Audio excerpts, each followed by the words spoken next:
오늘 이 아침에도 하나님의 은혜를 사모하여 기도의 자리에 나아오신 모든 성도님들을 환영하고 축복합니다. 오늘 우리에게 주신 하나님의 말씀은 구약성경 창세기 35장 23절에서 36장 8절까지의 말씀입니다. 레아의 아들들은 야곱의 장자 르우벤과 그 다음 시므온과 레위와 유다와 이사갈과 스불론이요. 라헬의 아들들은 요셉과 베냐민이며 라헬의 여종 빌하의 아들들은 단과 납달리요.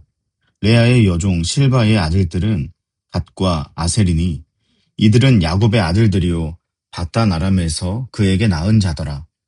야곱이 기럇 아르바의 마므레로 가서 그의 아버지 이삭에게 이르렀으니 기럇 아르바는 곧 아브라함과 이삭이 거류하던 헤브론이더라. 이삭의 나이가 180세라. 이삭의 나이가 많고 늙어 기운이 다함에 죽어 자기 열조에게로 돌아가니 그의 아들 에서와 야곱이 그를 장사하였더라. 에서 곧 에돔의 족보는 이러하니라. 에서가 가나안 여인 중 헷 족속 엘론의 딸 아다와 휴이 족속 시브온의 딸인 아나의 딸 오홀리바마를 자기 아내로 맞이하고 또 이스마엘의 딸 느바요의 누이 바스맛을 맞이하였더니 아다는 엘리바스를 에서에게 낳았고 바스맛은 르우엘을 낳았고 오홀리바마는 여우스와 얄람과 고라를 낳았으니 이들은 에서의 아들들이요 가나안 땅에서 그에게 태어난 자들이더라. 에서가 자기 아내들과 자기 자녀들과 자기 집의 모든 사람과 자기의 가축과 자기의 모든 짐승과 자기가 가나안 땅에서 모은 모든 재물을 이끌고 그의 동생 야곱을 떠나 다른 곳으로 갔으니 두 사람의 소유가 풍부하여 함께 거주할 수 없음이로라. 그들이 거주하는 땅이 그들의 가축으로 말미암아 그들을 용납할 수 없었더라. 이에 에서 곧 에돔이 세일산에 거주하니라. 아멘. 창세기를 계속 읽어오면서 우리에게 정말 중요하게 계속 나오는 단어가 있습니다. 바로 언약이죠. 언약이란 단순한 약속이 아닙니다. 사람과 사람 사이의 약속이 아니라 사람과 하나님과의 약속이기 때문도 있고 또 한편의 측면으로 보면 강한 자가 약한 자에게 일방적으로 베푸시는 헌신의 모습이 담겨 있다는 점에서 너무나 특별합니다. 하나님이 아브라함과 언약을 맺으실 때 이 언약은 아브라함 편에서 일방적으로 너무나 좋은 언약임에도 불구하고 아브라함이 협상을 주도하여 결과를 이끌어낸 것이 아닙니다. 하나님이 일방적으로 약속하시고 자기 이름으로 보증하셨죠. 처음부터 끝까지 하나님 쪽의 일입니다. 그리고 신실하심은 한 번 하신 말씀을 끝까지 지키신다는 겁니다. 상대가 무너지고 배신해도 약속하신 분이 약속을 거두지 않으시는 것, 그것이 신실하심입니다. 그래서 이 둘이 합쳐진 언약적 신실하심이란 하나님께서 일방적으로 시작하신 약속을 상대편의 자격과 상관없이 끝까지 이루어 가시는 하나님의 성품입니다. 그리고 그 신실하심은 추상적인 것이 아니라 구체적인 일하심으로 나타납니다.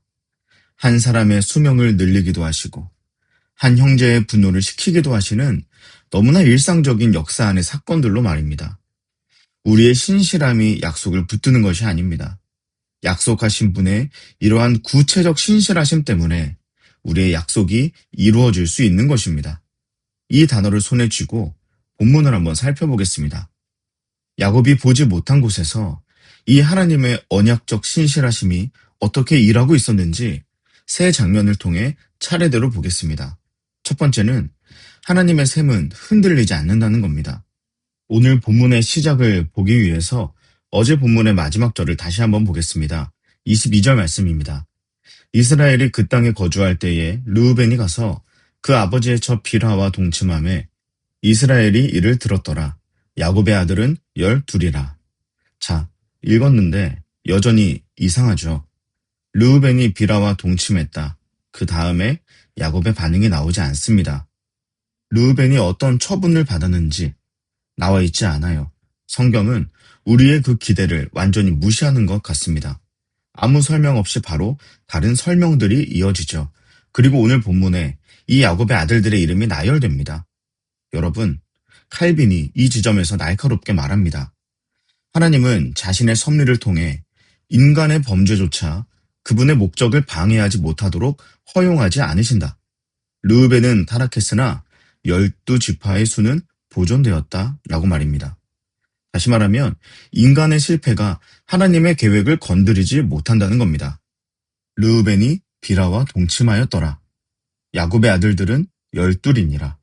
이 두 문장 사이의 거리, 해설 없이 그냥 놓여있는 이 거리, 그것을 채우는 것이 바로 하나님의 언약적 신실하심이라는 겁니다. 야곱이 신실하지 않아도, 그 아들이 신실하지 않아도 하나님은 자기 약속에 이처럼 신실하십니다. 12이라는 숫자는 그래서 야곱 가문의 이 도덕적인 평판을 나타내는 것이 아닙니다.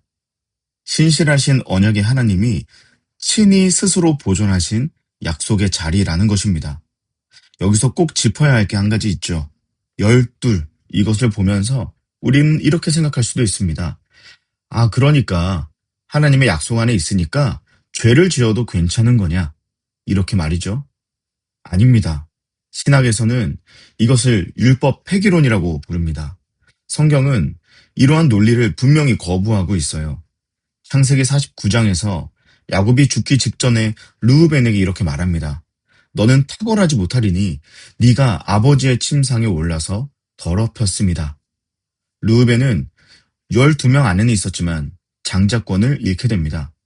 하나님의 셈은 흔들리지 않았지만 그에 대한 죄의 무게는 결코 지워지지 않았다는 겁니다. 이것이 오늘 우리가 묵상할 첫 번째 포인트입니다. 언약은 우리의 신실하심이 아니라 하나님의 신실하심 위에 세워져 있다는 것입니다. 그러나 그 신실하심 안에 들어온 자에게는 그 언약에 합당한 삶이 요구된다는 것이죠. 그리고 두 번째를 살펴보겠습니다. 하나님의 섭리는 야곱 인생 안뿐만 아니라 그 밖에서도 운행되었다는 것입니다. 창세기 27장에서 이삭이 야곱을 축복하려 할 때 이렇게 말한 적이 있습니다. 내가 나이가 많아서 어느 날 죽게 될런지 모르겠다. 그때 이삭이 대략 137세 정도가 되었습니다. 그런데 35장 오늘 본문에서 이삭은 180세에 사망하죠. 어느 날 죽을지 모른다라고 말했던 다음에 무려 43년 정도를 더 살았다는 겁니다. 그 시간 동안 무슨 일이 있었습니까? 야곱은 바단 아람으로 도망갔고 라반 집에서 20년을 보냈고 야복강에서 씨름했고 에서와 화해했고 라헬이 죽었고 르우벤이 범죄했습니다. 야곱에게 있어서 중요한 사건들이 다 지나갔죠. 이 모든 것이 다 지나간 후에 그렇게 변화된 야곱이 마므레에 도착했을 때 그때까지도 이삭이 아직 살아 있었다는 것입니다. 성경은 이것을 정확하게 해설해주고 있지 않아요. 이유를 들지 않고 그냥 사실적으로 기록만 합니다. 그런데 이것을 읽는 우리는 알 수 있죠. 하나님께서 이삭의 수명을 지금까지 연장시키신 그 시간 가운데 야곱의 인생에 무슨 일을 하셨는지 말입니다. 그 시간 동안 야곱은 자기 안에서 일어난 변화만 추적해도 되게 부족했죠. 헉헉 듣습니다. 그런데 실상 하나님의 일하심은 그보다도 더욱더 넓은 수준의 일하심이었다는 겁니다. 에서의 수명을 그때까지 연장시키시는 놀라운 사역을 하나님께서는 야곱 밖에서도 행하고 계셨던 것입니다. 이 은혜와 섭리의 정체가 무엇입니까? 언약적 신실하심이라는 겁니다. 아브라함에게 주신 약속이 이삭을 통해 야곱에게 흘러가도록 그 흐름의 마지막 다리를 야곱이 도착할 때까지 끊어지지 않도록 붙들고 계셨다는 겁니다. 그래서 신실하심이란 추상적인 개념이 아닙니다. 한 사람의 수명을 붙들고 계시는 하나님의 구체적인 일로 오늘 본문에 나타나지 않습니까? 그러니까 우리 삶에서도 신실하신 하나님이 우리 삶 가운데 역사하신다면 그것은 추상적인 개념을 넘어서서 우리의 삶 가운데 아주 구체적인 일들로 일어날 수 있다는 것입니다. 그리고 35장 29절 에서와 야곱 그의 두 아들이 그를 장사하였더라. 이 문장 어디서 본 것 같지 않으십니까? 창세기 25장 9절에 이삭과 이스마엘 그의 두 아들이 그를 장사했다는 이 아브라함의 장래 기사가 있습니다. 히브리어 원문을 보면은 두 문장의 구조가 완벽하게 동일합니다. 그렇다는 것은 하나님께서 의도적으로 이 두 장면을 같은 문장으로, 같은 언어로 기록하게 했다는 것입니다. 그런데 이게 가능한 일입니까? 야곱과 에서가 마지막으로 헤어질 때 에서는 야곱을 죽이려고 했습니다. 그런데 수십 년이 지나서 두 사람이 아버지의 시신 앞에 나란히 섰습니다. 그리고 함께 장례를 진행하죠. 칼빈이 말합니다. 만약 그들이 화해하지 않았더라면 함께 장례를 치르는 것이 불가능했을 것이다. 하나님은 두 사람 모두의 마음을 미리 준비하셨다. 라고 말이죠. 야곱이 변해가는 동안, 그러니까 하나님은 야곱 밖에서 이삭의 수명을 붙들어 놓는 동시에 에서의 삶 가운데에서도 그의 인생을 다루고 계셨다는 겁니다. 야곱이 알지 못하는 방식으로 말이죠. 야곱은 이 중에 아무것도 기획하지 않았죠. 그러나 아버지의 무덤 앞에 섰을 때 그토록 두려워했던 그 형과 같이 장례를 치르게 되었다는 것입니다. 이것이 바로 두 번째 우리가 기억해야 할 포인트입니다. 언약에 신실하신 하나님은 약속의 통로로서 그 한 사람만 다루지 않으신다는 겁니다. 그 사람을 둘러싼 시간과 사람과 환경과 관계, 그 전체를 하나님께서 함께 신실하게 움직이고 계시다는 것입니다. 그리고 세 번째 한번 살펴보겠습니다. 세 번째는 에서는 떠나고 야곱은 남았다라는 겁니다. 우리는 그 차이를 어떻게 이해하고 어떻게 적용해야 할까요? 먼저 36장 1절부터 5절을 한번 보십시오. 에서의 가족 명단이 나와 있습니다. 여기 한 가지 주목할 게 있어요. 에서의 아내들이 모두 가나안 여인이거나 이스마엘 계열이라는 것입니다. 창세기 26장 34절 35절을 보면은 에서가 헷 족속 여인을 맞이했을 때 이삭과 리브가의 마음에 근심이 되었더라고 기록되어 있습니다. 그리고 28장 1절을 보면 이삭은 야곱에게 가나안 사람의 딸들 중에서 아내를 맞이하지 말라고 명령했거든요. 여러분, 그러면 이제 이 족보를 통해 조금 보이시나요? 이 36장 1절에서 5절의 이 명단은 단순한 족보가 아닙니다. 에서가 아주 오래전부터 약속의 계보 그 바깥쪽 라인으로 조금씩 옮겨왔다는 역사를 말하고 있는 것입니다. 그러니까 36장 6절의 이 에서의 이주는 갑작스러운 결단이나 사건, 실수 이런 게 아닙니다. 그의 인생에서 계속 차곡차곡 누적되어 온 오래된 흐름의 자연스러운 종착점이라는 것입니다. 이 부분을 한번 생각하면서 우리 6절과 7절도 한번 보시죠. 에서가 자기 아내들과 자기 자녀들과 자기 집의 모든 사람과 자기의 가축과 자기의 모든 짐승과 자기가 가나안 땅에서 모은 모든 재물을 이끌고 그의 동생 야곱을 떠나 다른 곳으로 갔으니 두 사람의 소유가 풍부하여 함께 거주할 수 없음이로라. 그들이 거주하는 땅이 그들의 가축으로 말미암아 그들을 용납할 수 없었더라. 이 장면, 창세기 13장의 장면을 떠올리게 합니다. 아브라함과 롯이 분리되었을 때 땅이 그들이 함께 거하기에 넉넉하지 못하였다고, 왜냐하면 그들의 소유가 많아졌기 때문이라고 말씀하고 있습니다. 거의 똑같은 문장이죠. 이것도 마찬가지로 하나님께서 의도적으로 두 장면을 연결하여서 우리에게 보여주고 계시기 때문입니다. 본문이 에서를 단죄하지 않는다는 점도 매우 중요합니다. 에서는 쫓겨난 게 아니에요. 풍성했기 때문에 스스로 떠난 겁니다. 그래서 36장 31절 이하를 보면은 에서의 후손 에돔에는 이미 왕들이 나와요. 야곱은 아직도 가나안 나그네로 살아가고 있는데 에서의 후손은 동시대에 이미 왕국을 이루면서 삽니다. 그러니까 눈에 보이는 현재만 보면은 에서가 훨씬 더 풍성합니다. 대부분의 사람이 두 인생 중에 하나를 결정하라고 한다면은 에서 선택할 겁니다. 그리고 오늘 말씀을 보는 우리도 이런 질문이 들 수가 있죠. 에서도 이렇게 잘 사는데 굳이 힘들게 야곱처럼 씨름하고 상실 겪고 또 계속 나그네로 살아야 하는 이유가 뭐가 있을까? 이런 질문이 우리에게도 들 수 있습니다. 회피해서는 안 되는 아주 정직한 질문이라고 할 수 있겠습니다. 답은 무엇일까요? 바로 이것입니다.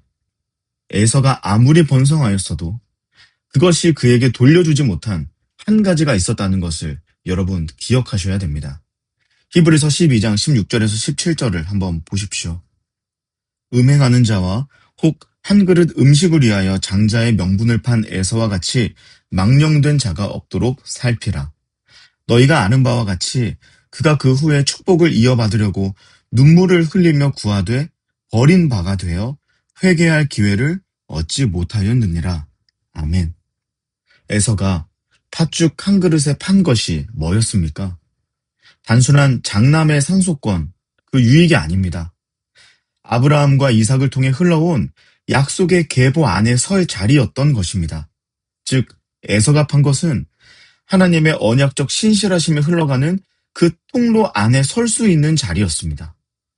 신실하신 하나님이 자기를 통과하여서 그 언약을 이루시기까지 온전히 일하시도록 자기 자신을 내어드리는 자리. 에서는 그 자리가 한 그릇의 팥죽보다 그 배고픔보다도 더 가볍게 느껴졌던 것입니다. 그래서 히브리서가 에서를 세속적인 자라고 부릅니다. 이 단어의 원래 의미가 성전 박이라는 의미를 가지고 있어요. 그러니까 다시 말하면 영원한 것, 진정 가치 있는 것, 그것보다 지금 당장 손에 잡히는 것을 더 실제한 것처럼 여기는 삶의 방향성을 이야기하면서 세속적이라고 말하고 있는 것입니다. 야곱은 도덕적으로 더 에서보다 탁월한 사람은 아니었을지도 몰라요. 속이고 기만하고 도망치고 두려워했습니다. 야곱과 에서를 갈라놓은 것은 그렇기 때문에 도덕적 성취가 아닌 것입니다. 무엇을 더 실제하다고 여기며 살았느냐? 바로 이 차이입니다. 약복강에서 당신이 내게 복을 주지 않으면은 놓아드리지 않겠다. 이렇게 매달릴 수 있었던 그 지향성. 신실하신 하나님께 끝까지 매달리는 것. 그것이 너무나 성숙하지 않은 모습이었긴 했지만 그것은 우리에게 늘 신실하신 하나님 앞에서 우리가 할 수 있는 가장 신실하신 응답이라고 할 수 있다는 것입니다. 그래서 이 질문은 매일 아침, 매일 밤 우리 앞에 놓여져 있습니다. 지금 보이는 에서의 세일이 더 실제합니까? 아니면 보이지 않지만 약속된 가나안에서 나그네로 살아가는 인생이지만 그것을 더 실제한 것처럼 여기고 있습니까? 어느 계보 안에 있느냐? 그것이 평생의 방향을 결정하는 것입니다. 여기서 이것을 꼭 기억할 수 있길 바랍니다. 에서처럼 사는 것과 야곱처럼 사는 것의 차이는 도덕적 성취의 차이가 아닙니다. 그 방향성이 하나님의 언약적 신실하심이 흐르는 계보 안에 머물러 있느냐, 아니면 그 흐름 바깥으로 나가느냐를 결정하는 것입니다. 결국 야곱은 오늘 본문에서도 아무것도 한 것이 기록되어 있지 않습니다. 12 아들을 세운 것도, 그리고 에서가 화해한 것도, 그리고 에서가 떠난 것도, 이삭이 43년을 더 살아서 야곱과 마주할 수 있었던 것도 야곱이 한 일이 아니죠. 그런데 야곱이 마므레에 도착했을 때 어떤 일을 마주합니까? 모든 것이 하나님의 편에서 계획된 그 자리, 제자리에 있었다는 것을 야곱은 마주하게 됩니다. 이것이 언약적 신실하심입니다. 야곱은 한 일이 없는데 하나님은 모든 곳에서 일하고 계셨다는 것. 약속의 통로라는 그 자리가 나의 자격 때문에 보존되는 것이 아니라 약속하신 분의 신실하심 때문에 보존된다는 것이죠. 그런데 여기서 우리는 한 걸음 더 나아가야 됩니다. 그 신실하심은 야곱의 시대에만 멈추지 않았습니다. 르우벤이 무너져도, 라헬이 죽어도, 야곱이 두려워하여도 그 신실하심이 끊이지 않고 흘렀던 것은 결국 그 계보 끝에 한 분을 세우시기 위해서였습니다. 야곱의 후손으로 다윗이 나왔고 다윗의 자손에서 예수 그리스도가 오셨습니다. 에서는 오늘 세일에서 왕들을 많이 배출했지만 그 모든 왕들은 역사 속으로 사라졌습니다. 그렇지만 야곱은 오늘 비록 나그네의 신분으로 약속의 땅 가나안에 머물러 있지만 그 계보 끝에서 하나님의 모든 언약적 신실하심이 귀결되는 한 분, 예수 그리스도가 만왕의 왕으로, 영원하신 왕으로 오셨습니다. 그러니까 야곱의 시대에는 이것이 언약적 신실하심이었지만 우리의 시대에는 그리스도 안에서 이미 성취된 신실하심이라는 것입니다. 로마서 8장 28절. 우리가 알거니와 하나님을 사랑하는 자, 곧 그의 뜻대로 부르심을 입은 자들에게는 모든 것이 합력하여 선을 이루느니라. 아멘. 이것은 야곱의 입장에서도 언약 안에서 사실이고 우리의 입장에서도 그리스도 안에서 사실인 것입니다. 여러분이 서 있는 그 자리, 아직 완성되지 않은 것 같고 또 에서의 세일보다도 너무나 초라해 보이는 그 자리가 있을 수 있습니다. 그러나 그 자리에도 이 본문과 같은 신실하심이 지금 일하고 계십니다. 로마서 8장 28절에서 선언하고 있는 이 신실하심이 지금도 일하고 있다는 것입니다. 야곱은 그 신실하심의 종착지를 알지 못한 채 믿었지만 우리는 다 알고 믿을 수 있습니다.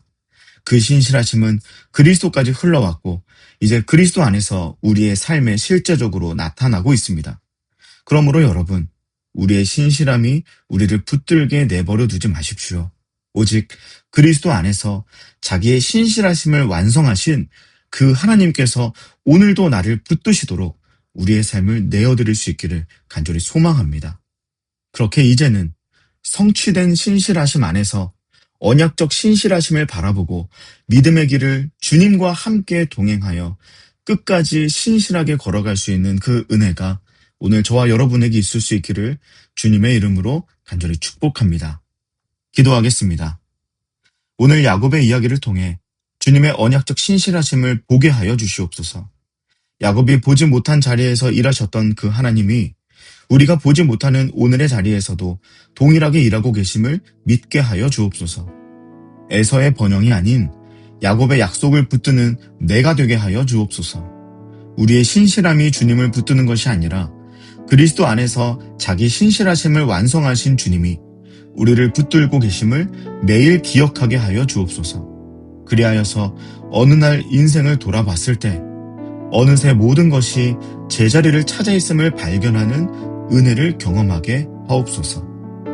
그리고 우리 개인의 기도 제목을 놓고 우리의 가정과 다음 세대 자녀들, 청년들을 위해 기도해 주십시오. 또한 사귐의 교회가 오직 말씀 위에 건강하고 아름답게 세워질 수 있도록 기도해 주시기 바랍니다. 마지막으로 나라와 민족과 온 열방에 하나님 나라가 세워지기를 한마음과 한뜻으로 기도하며 나아가시겠습니다. 함께 기도하시겠습니다.